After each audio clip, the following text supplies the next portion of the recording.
राजकुमारी सत्यभामा के प्यार में पागल राजकुमार को राजा वीरसेन अपने राज्य महल ले गया। राजा वीरसेन ने एक समय में गुरु गोरखनाथ की बड़ी सेवा की थी। राजा की सेवा से प्रसन्न हो गुरु गोरखनाथ ने उन्हें एक बोलने वाला हीरामन नाम का तोता दिया था। वह तोता बड़ा विद्वान था। राजा वीरसेन तोते से पूछे बिना कोई भी कार्य नहीं करता था। राजा वीरसेन ने राजकुमार को ले जाकर महल में ठहराया तथा स्वयं तोते के पास आकर राजकुमार का सारा हाल कह सुनाया। तोते ने राजकुमार को अपने पास बुलाकर कहा, हे मित्र, तुम उस स्त्री के चक्कर में पड़कर क्यों अपने प्राण गंवाते हो? उसमें रूप की केवल ऊपरी चमक है, भीतर से वह विष की बूटी है। गनीमत यही है कि आप वहाँ से भागने में सफल हो गए, और अगर फिर भी तुम्हारा दिल नहीं मान रहा तो मेरी यह कथा सुनो। वर्धमान नगर में एक पठान रहता था। उसकी स्त्री बड़ी ही सुंदर तथा रूपवान थी, लेकिन वह चरित्रहीन थी। उस स्त्री का एक बेटा था। स्त्री की गांव के ही एक चंडाल व्यक्ति भैरव से यारी थी। जब पठान मजदूरी करने जाता तब भैरव आता और उसके साथ ऐश करता। जब पठान के आने का समय होता तब वह वहाँ से निकल जाता। एक दिन उस स्त्री का लड़का यह सब देख लेता है और सारा हाल अपने पिता पठान के आने पर उसे कह देता है। पठान को जब यह बात मालूम हुई तो वह जल उठा। गुस्से में उसने अपनी उस स्त्री को खूब मारा पीटा। एक दिन पठान मजदूरी करने गया हुआ था, तभी भैरव उसके पास आया और पूछने लगा, क्या बात है, आज तुम बहुत उदास दिख रही हो? स्त्री बोली, मेरे बेटे ने तुम्हारे और मेरे ऐशो आराम का सारा हाल देख लिया और अपने पिता से कह दिया, अब मेरा पति मुझे बहुत मारता पीटता है। भैरव कुछ सोचते हुए बोला, अपने बेटे का गला घोंट कर मार डाल ताकि तेरे हृदय का दुख समाप्त हो जाए। अपने आशिक की बात सुन। स्त्री ने कामदेव के वशीभूत होकर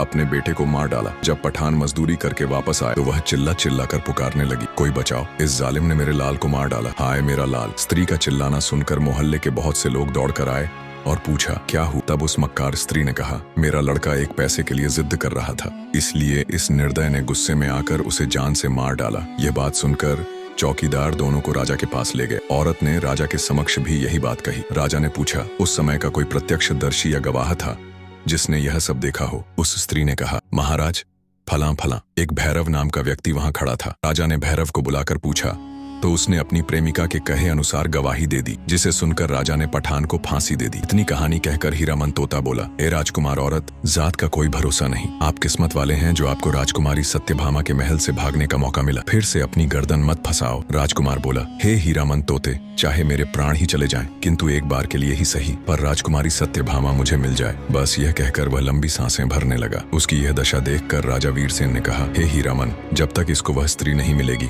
तब तक इसका दुख दूर ना होगा, और मेरा भी खाना पना हराम है। मैं खुद वहां जाऊंगा। राजकुमारी सत्यभामा के 10 सवालों का जवाब देने की कोशिश करूंगा। बने रहें।